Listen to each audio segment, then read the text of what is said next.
There we go. We got it now, Brad. Yay. Oh, look at this. Oh, That's foosball, baby. Let's go. foosball.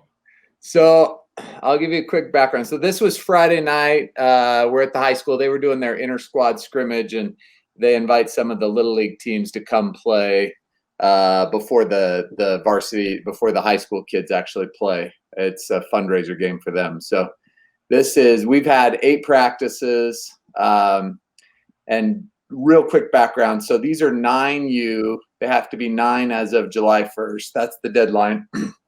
And my son's a quarterback, and we're a little bit unique if you didn't see the first thing Matt and I did, but about 6 of these kids played 9U last year as 8-year-olds. And this year we split the team and they stayed down. So this is their second year playing 9U, which is a pretty big advantage. And what we learned really fast Friday night is that 9-year-olds are not used to playing pass defense, which is a great thing for us. Great for you. Neither are 14-year-olds, by the way. Yeah. Do you have a question, Mike? Yeah, they forgot to put a free safety out there. Where is he? Yeah, exactly. That's a 6'5". And I'll tell you, this team went 11-0 last year as 8U. They were undefeated. Nice. And, we talked to a few coaches that had played them. I was trying to get film, but nobody had any. And they're like, "Oh, that's the best team we play." I mean, it's a solid team, but obviously they're built to stop the run. So let me make sure I get the right. I'll try and go in kind of an order here. Let's see. So I'll show you a couple of different plays. This one. Okay. I'm so excited to see football. This is going to be amazing. Even for 9-year-olds, right? Come on, baby. Okay. So that's. Let me turn the volume down so you don't have to listen to my son comment. All right. So this is our Y corner. Everything we run is out of this 2x2. We're going to put in a trips formation, but we haven't yet. We have 2 formations. We have this gun, doubles, and then we have a tight formation where our slots come in as wing backs and the quarterback goes under center. And so we run it both sides. And I told my son we're gonna have basically 6 coming on 6 with our running back. So he knows he's got to get rid of the ball pretty quick here. The way we do our pre-snap reads, I know we were talking about that a little bit, especially again with 9-year-olds, right? So he's picking a side. It's mirrored routes. So we don't run hitches. We run slant stops just because I want that corner to have to move a little bit. So both of the outside receivers are running slant stops. Both of the slots are running corner routes. And so he picks the left side, takes the snap, and then bombs it. My favorite play, baby. Yeah. Kills in 9-year-old football.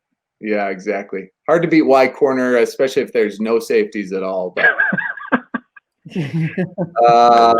all right, let me see this one.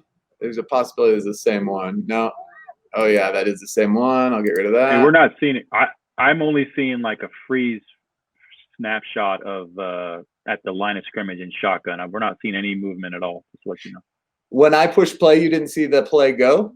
No, we haven't seen it yet. Oh no. Okay, hold on then. Let me find it. It says it's sharing. Let me see if it's just frozen. Hold on a sec. Might have to redo your share. Okay, give me 1 second here. No worries. I'm sure it's Hardwick's fault somehow. Yeah, I'm sure it is. Oh, you know what? I bet it's sharing my original window that I pulled up. Okay, hold on just a second here. I think I know the problem. Okay. We always get some random dude asking some random questions. That's my favorite. Mohammed, how's it going, buddy? This is American football. 9-year-old. This is the cream of the crop here. So if you want to get some instruction, hang out for a bit. What the guy asked last time? He said something funny last time too. I can't remember what he said though. Okay. So, yeah, let me share. Yeah, it'll only let me share the application window here. So let me find the right one. Okay. Let's do this one. Okay. So tell me if you see this playing now. Yeah, it's the same shot. Kill everything except that one Okay, that's not moving. I thought I did kill everything else. He's on in the shotgun. Looks like a beautifully even quads or. Oh, I'm sure it is. Oh, there you go. There you go. Okay, good. All right. So yeah, here's our doubles. This is not Y corner, but this is our speed outs. So again, doubles. Outside guys are running goes. Inside guys are running speed outs. Same principle. He gets to choose a side, and whatever matchup he likes. He looks short first, which is the speed out. If that guy's covered, then he can go long. Nice. All day. Yes. Okay, so there's. I like how that speed out turned into a pick. Yeah, exactly right. The other coach was actually complaining that was a pick, and it does look like he's not supposed to, but yeah, he kind of runs right into him. And again, he's a football player. I like it. The hands out. I love the hands out. Fuck it. Yes. It was right. It was the perfect timing. The ball was already. That's awesome. Speed out's a great play. Love the speed out. I don't think enough people take advantage of that. It is a great play, staple of what we do as well. It's a great play. It's not utilized enough. It's another horizontal. We keep talking about going vertical, but that's a horizontal to stretch the field, and it opens up the vertical stuff. Great play. I loved it. Yeah. Let me find a couple more here. Now that I know what I'm doing, I think I can get you another 2 plays pretty easy. Here's our first touchdown. Back to, if I can figure out how to share this, back to our discussion about loose noose, settle a noose, whatever you want to call it. This is our first touchdown, and we're running that slant stop on the outside and then corners on the inside. Again, mirrored. I tell the quarterback, find the corner that's the furthest off. Look at the slant stop there. If that's covered, go to the corner route. And are you guys all seeing this? Yeah. Okay. So that slant corner's there.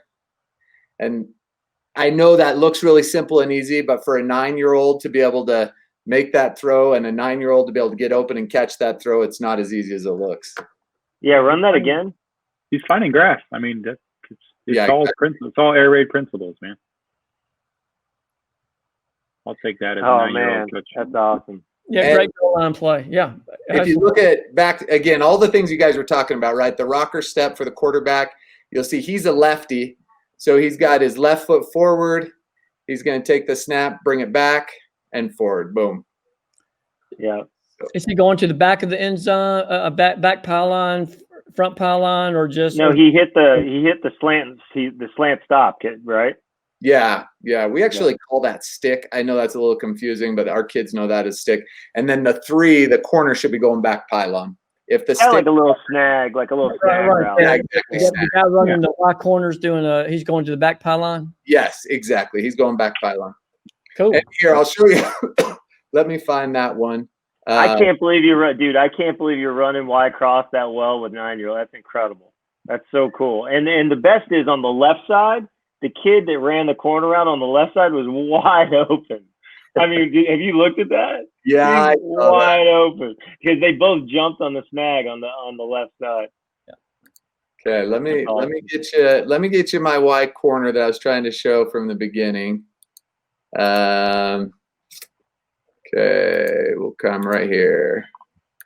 Okay, everybody see that? This is getting me fired. This is getting me fired up, man.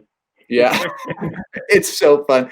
And I'm telling you, these 9-year-olds, most of them have no idea what's coming. These guys hadn't lost a game. My son, the first 20 plays, we threw the ball 10 times. He went 7 for 10, 4 touchdowns. The coaches were just livid. It was fantastic. So here's a Y corner. Again, it's mirrored. I tell them to pick a side. Look for the snags on the outside first. If those look covered, go look for the Y corner next. But he's only reading one side. 1-step drop. Look at that. Oh, dropped it in. Get off me. Get off me. Oh, good stuff. Run it back. So Brad, for real, it's your son, so you guys get to talk about this kind of stuff at home while you're eating Cracker Jacks and stuff. But how is he choosing his side? Like, I'm sure you've planted some stuff in his head to look for, but what would you teach? How does he choose? What's the read? Yeah, I mean, just how does he choose the side? You said pick the side. How? Yeah, so there's two things that go into it. One, we're looking for the corner, and really on this one, he probably should have looked right. We're looking for the corner that's the furthest off, and starting with the snag to his side. More importantly, for 9-year-olds, the kid that catches that is his best friend, and he spent about 25 hours this spring throwing balls to him on this field, and so he has way more comfort level with him. But technically, he should be looking for the out. We pick a side based on the corner who's the furthest off. That's going to be the easiest throw on the snag, and then if the snag is covered, he's supposed to go look for the corner route after that. Yeah, I love it. And this is you guys that are doing this for youth. This Manny asked about the O-line splits, which I'll ask you in a second if you've gotten that deep with it yet. Because I sure the heck wasn't thinking about that my first year with 14-year-olds even. But the spacing of the receivers is just like so prototype. This is exactly what I would look like if I had a 9-year-old air raid team. The both inside receivers back, squeeze down. Everyone's eligible for a throw, and the quarterback can make any one of those throws to any of those receivers. I love it. O-line splits. Are you guys harping on that yet at all? Yeah, we're doing 6 inches. Again, little league teams tend to really load the box. And so I would love to go wider, but we just end up with too many people overloading A gaps. And if we go much wider, we just want to make a wall on these pass plays. So we tried to do, and we weren't very good at it, but this is the first time we tried it. We're trying to get these guys, because it's 6-on-6 with our running back.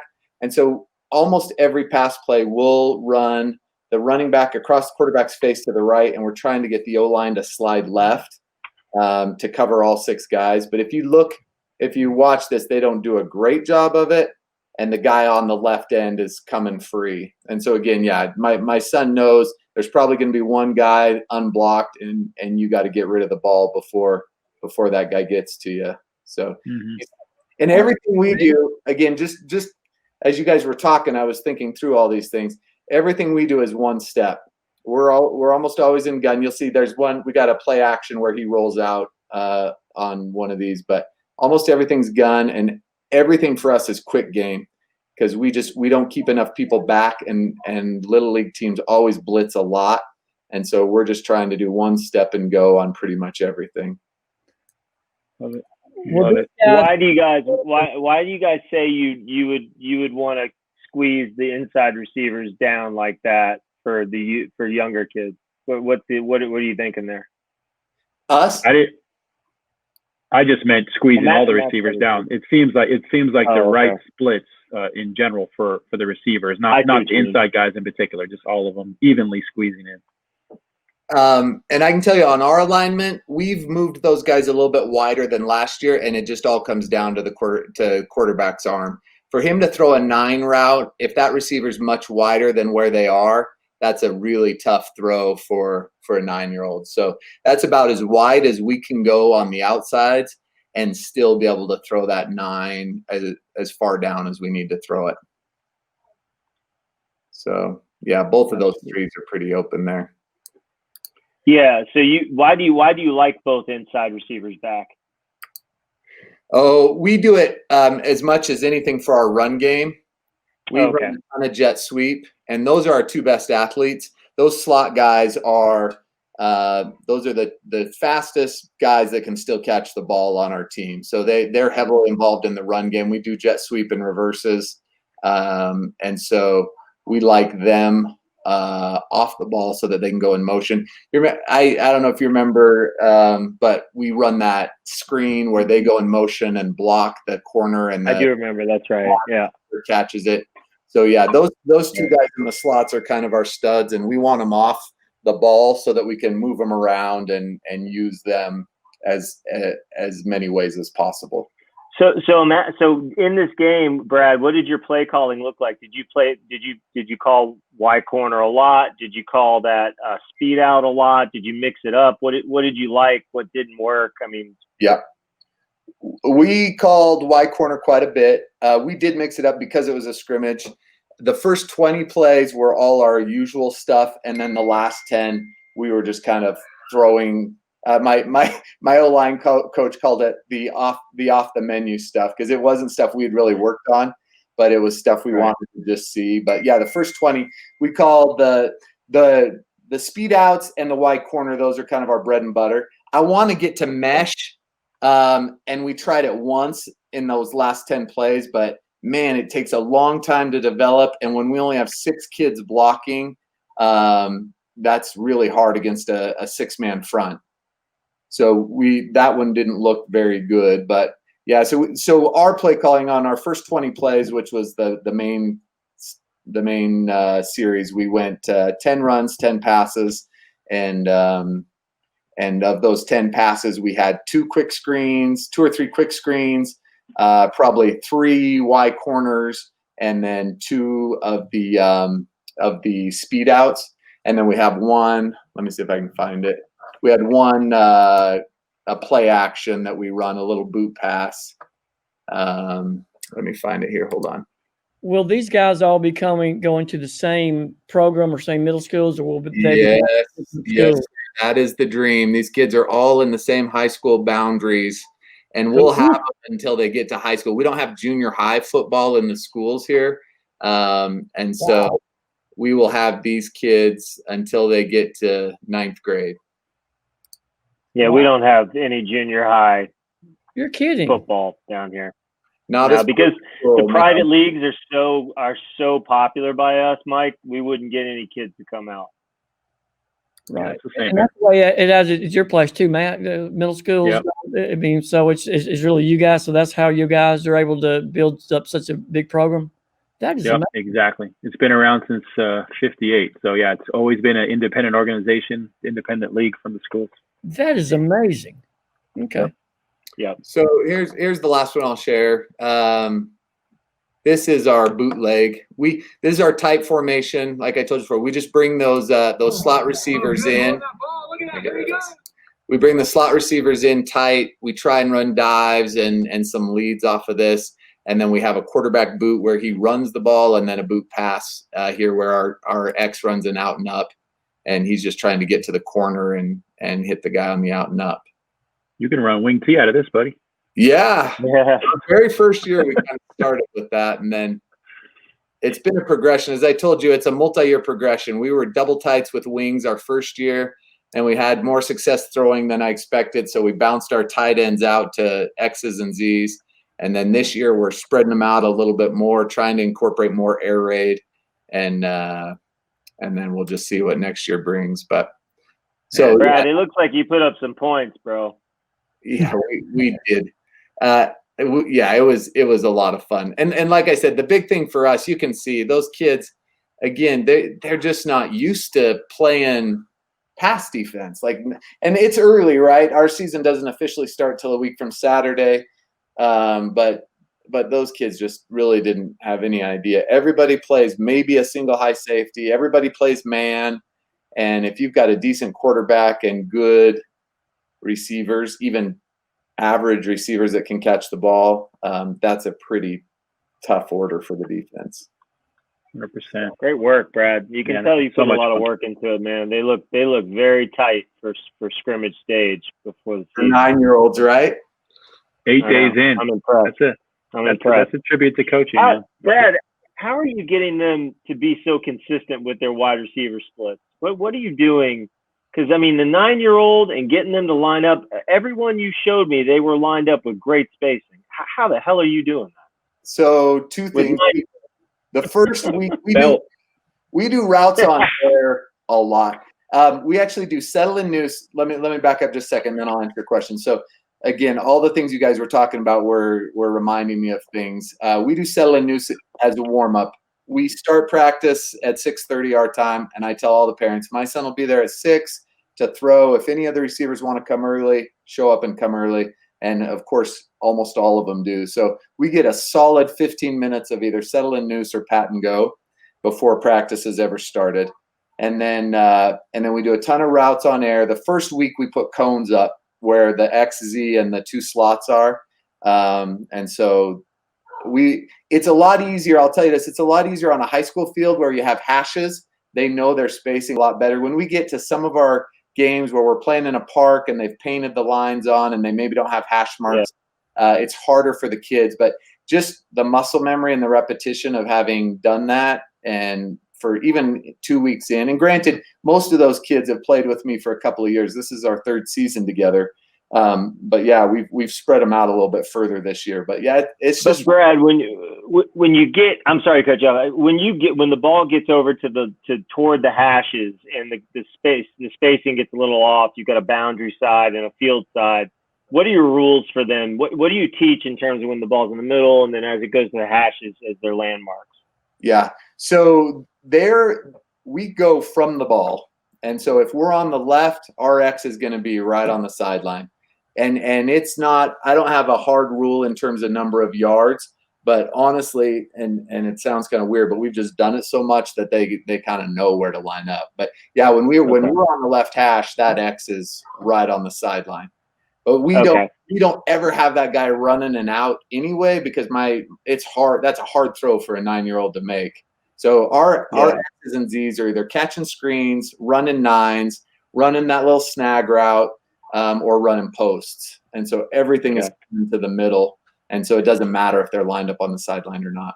Because I was playing with the idea of creating the landmark of when you're on the left whatever, if you're on the boundary side, that X or Y receiver, LR receiver, it would be between the sideline and the bottom of the number. And then just split the difference with the inside receiver. On the other side, they would be halfway between the hash and the top of the number. And we kind of work our way back and forth. But I might be overcomplicating it, you know? Well, I'm just a real stickler for the spacing. It makes a huge difference on route combinations, right? I know. I totally get it. Our problem is half our games or more are on city parks that have white painted lines and no numbers and no hashes. So it's got to be by eyesight, really. Yeah. Okay. It's good that you're getting that much consistency though with that. That proves you can do it without landmarks. Yeah, I don't know if they'd look quite that good on a city park painted. The spacing wouldn't be quite as precise, but they do a pretty good job. And like I said, it's just reps. Two things, if I may. One thing. This is an English question. I think great. You know, of upper elementary. You know, your age, and then up into middle school is about. And that question came up last night about. Okay, how do you teach the depth of the routes? Do you do steps? Do you yards? We had that conversation with Fiesel about that, and I totally agree. That's a big issue of how do you teach that. And I'm kind of like you guys is that's one of those things. I'm a stickler on some things, but on the depth things, I just put a cone out there, and after finally saying, okay, we're going to go 5 yards or whatever it is, or 5 steps. I finally just go. Okay, here's the cone. You go to this cone, no deeper than that, or that, for some of these routes. And I think, like you're saying, that's how you teach the muscle memory because that's one of those things because of this age group and the ability, and some kids are big, some kids are tall, the strides of the kids, length. You start trying to teach either yards or steps. None of that really works, does it? It just, for every kid, it just doesn't work.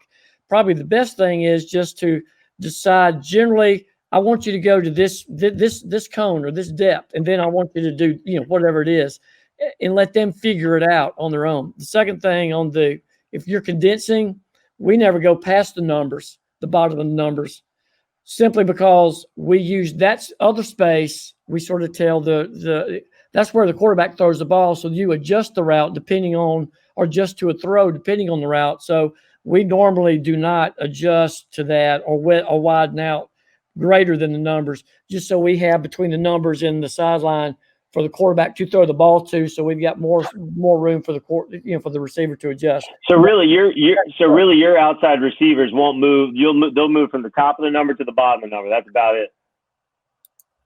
I love it. I love that. To Brad's point, they're not throwing nines out there as a 9-year-old. That's a middle school throw. That's true. But that's a great thing. We do the same thing, Mike. I was going to say the same thing. We don't go past the numbers regardless of the situation. But in both ways, both directions, right? Both directions. Top of the number and bottom. And there again, that's one of the good things. None of this is wrong. We're all doing it a little bit different, and none of it's wrong. If it works for you and you teach it and explain it and they understand it, then that's what's important, that they understand what you want them to do. It doesn't, I don't think it really matters. No, that's my favorite quote I've learned this last 3 months. It's not what you know, it's what you can teach. I love that shit. The last piece I'll say, I know we're running low on time, but the only route that we are really particular about steps, again, for our little guys, is that snag route, because we want them cutting off their outside foot on the slant and planting on their outside foot and catching it on that inside shoulder and turning, back out away from the defender. So that snag route, we're very particular about steps, but yeah, the corner, the post, those other ones, not nearly as much. Are you giving them the steps of the slant before they stop? Or are they reading grass at that point? Once they've started slanting, is it grass reads or is it like 3 steps? And you right now we've got steps. Yeah, I want to get to grass reads, but right now we're keeping the controls pretty tight on. That's right. I think that's right. So what is it? 3 steps slant? Like, so walk me through this. Our receivers start with their inside foot. Our on the ball receivers are inside foot forward. They're 1 step slant, 4 steps. So they go 1, 4 steps, 3, 1, 2, 3, 4, and then they plant that outside foot, catching it, or plant it. I guess it's towards the middle of the field, catch it, and then spin back to the sideline. I think the lower you go, the more specific you have to be. I'm with you, Mike. Like Cecile's teaching that stick behind the backer, and then you can kind of see the opening, and then go find the middle of that opening. That's something an 8th grader can do. But yeah, with these 9-year-olds, I think as specific as humanly possible. Agreed. Totally. Brad, you're running that snag under the corner or over the corner? Under the corner. Yep. Under the corner. And we're similar to what. Yeah, that's why we're trying to read the corner who's the furthest off, so we have the most grass on the snag, and then we're running the 3 over the top of him. I love it, man. So, and it's an easy read for the quarterback. I mean, fairly easy for a little guy. So I love it, man. This is 9-year-old air raid, baby. This is and it works. I love the lefty quarterback. Yeah, it's fun, huh? I kind of like it. You kind of like him too, I bet. Yeah. Are you lefty, Brad? No, I'm not. No, yeah. The picture I took of you in your glory days, man. You had it in your right hand when you were running. Good old days. Yeah, I was a righty, and he's not. He's a confused lefty. He bats righty. He pitches and throws a football lefty, but he writes right-handed. He's kind of ambidextrous. Ricky Henderson. Yeah. Love it. Yeah. I got to stop doing my baseball drops here. There's no baseball fans in this entire group for some reason. I'm with you. I got you. I'm with you. All right, cool. I love my Rays. There you go. The COVID Rays. I love it.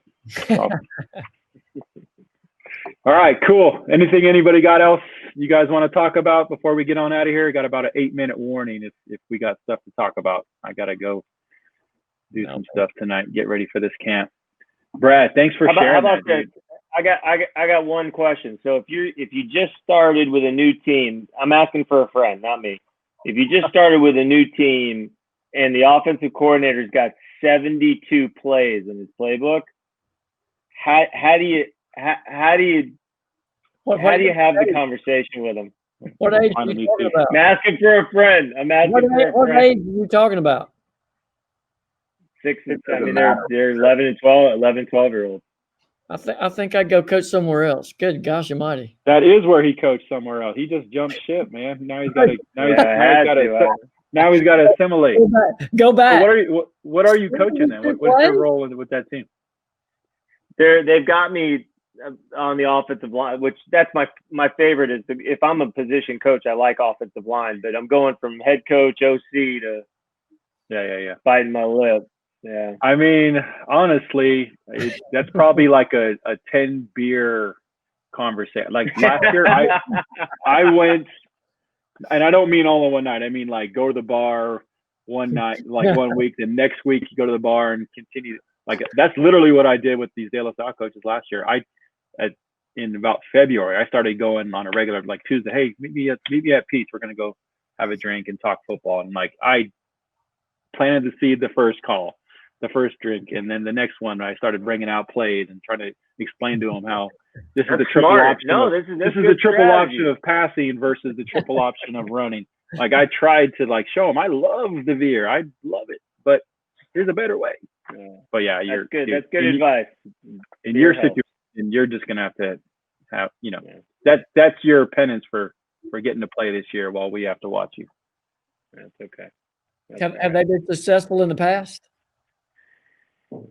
I can't tell. I'm still trying to make my way. It seems like it's kind of a patchwork right now. It looks like it's a couple teams kind of coming together. I'm still trying to figure out where everybody fits. You know what I mean? But I'll let you guys know. They're good kids, and I'll tell you what. The athletes down here, man, it's unbelievable. I mean, just so many athletes. It's crazy. I mean, you need a wide receiver or two, I could ship you like 4 amazing wide receivers that'll probably end up sitting on my bench. I'm not even kidding. Wow, Florida's known for that, man. That's for sure. Speed. There's speed. I remember those Deion Sanders documentaries. He said, I just used to run everywhere as fast as I could. You got a question coming in, Brad, about your quarterback. Yep. Oh, good question. That's a good question for that. So we go 4 yards, and then when he does his 1-step drop, he needs to get to 5. So we do yards, not steps, in terms of how deep he is. And I'm okay even with 4.5, but I don't want him to be more than that, and I want him to try and get to 5 with his drop. So. What do you do, Matt? I will tell you from experience working with these kids. I did it last year. I tried to do it by sight or just by feel because we had a practice field that didn't have lines on it. It was very difficult for me. This year, at least when we did get to practice, when I did actually make it 4 yards, like I said, put your heels at 4 yards, it helped my QB a lot. Yeah, we do it at 4, even with the big guys. If you look at our film, the running back's just slightly behind our quarterbacks. Because I don't know. I mean, they could get the ball back there, but I just wanted to cut down on the possibilities of craziness ensuing. Manny, this is a great call right here. If you go watch the few film I put on a full game, you'll hear this. I made our announcers download on the Apple App Store an air raid 99 cents, and I made them put that on every time we scored. In one of those games, we had like 48 points, and that shit was. No, that's awesome. I've never thought about that. It's a great idea. It's a great noise too. Brad, like I'm thinking Brad might have had to like do the siren about 14, 15 times from what that game film looks like. Yeah, that might be seen as disrespect for the 9-year-old. I think we had 3 touchdowns in our first 6 plays, and I think we ended up with not only, but 7 or 8 in our first 20. So it was a pretty good night. So how many teams you're playing like in the local league, or you play other towns, or how many teams do you have roughly? So yeah, we live really close to Salt Lake City, and so yeah, we've got a league that covers kind of the surrounding areas. So there's 50 teams in our age group. Jesus. Yeah. Wow. Dude, Utah is just like above the law right now, and man, I might have to think about coming out there. Well, with the Pac-12 announcing no football, we're all pretty nervous right now. High school's still playing. They kick off Friday night. And so as long as they can hold strong, I think we'll be okay. But, yeah, all of us Little League coaches are sweating bullets right now. Have schools started out there? Have what? Schools yeah, started? I know. A week from – actually 2 weeks from yesterday, I think. Yeah. So not yet. Have not started yet, so you don't know how schools going to look or anything like that, or cases or anything. Yeah. Right. So you guys might be full go as far as the school season, as far as in school learning, or that's an option still, Brad? Yeah. So they're doing a hybrid. They're doing half. Your kids will go 2 days a week in school and 3 days a week remote. Cool. Yeah. I am a Cougar fan, to answer Brian. I'm a BYU alumni. So good question. Yeah, well, that's the roots of this whole thing, man. BYU. Yeah. That's why I want to run cross so bad. Mike, we got to do a cross video. I'm running cross next time I get on the field. I want that place so bad. I'm playing with it. It works. I'll show it on our show. It's not a great video, but I'll show it to you. It's going to work. Yeah, that can work. It definitely about works. Y-Cross? Yeah, I want that so bad, man. I don't know if that can work. Agreed. Oh, That's the quarterback that, got time though, right? The quarterback got exactly. some time. Well, my high school quarterback or my high school coach that we're feeding, one of the schools that we feed into, my alma mater, they run air raid, and he says he throws across right as they're crossing the center. So it's really, you're not having to, most of the time you don't wait till he gets all the way across and hit him on the opposite hash like you see like Leach do, because it's just not. They say they throw it like as he's crossing the middle of the field, and sometimes he just sits in that window. So that's what I'm visioning. But what I really love about it is, so if we're in 2x2, the right slot receiver, if we're doing, for me it's F cross, he's doing a speed out, and so that safety, single high safety, is we're gonna hit that speed out multiple times, right? So he's gonna start cheating, and so we're gonna, instead of that Y coming across, we're gonna let him bend it up right behind that safety, and then it's basically just like 6, but we're pulling the linebacker, we're pulling that safety out. Right. I want that play so bad. We're going to get that. and you're right. That's exactly like a play like the stick. There are so many variations of that play, of how you want to exactly teach it and how you want it to work, and how you're going to teach the Y cross part of it.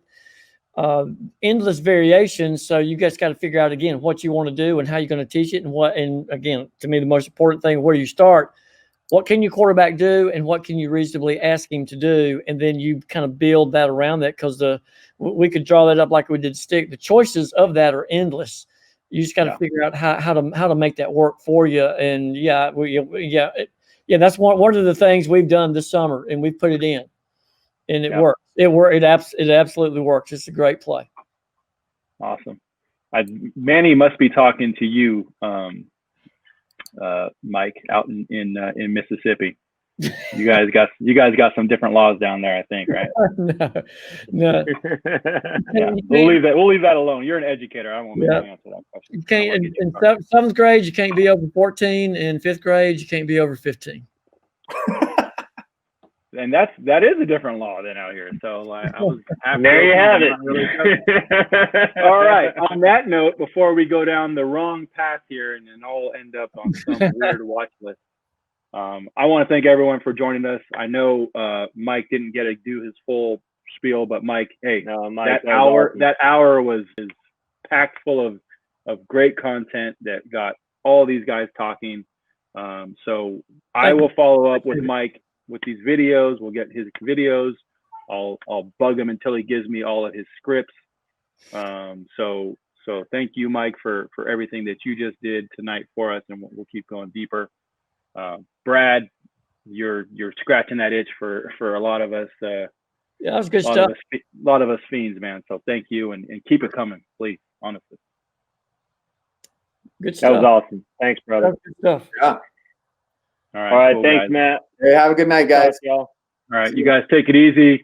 Keep spreading the word. Let's keep growing this thing and getting these youth numbers up whenever they come back to the field. So, yes, thanks, guys. Thank you guys out there. We'll talk soon.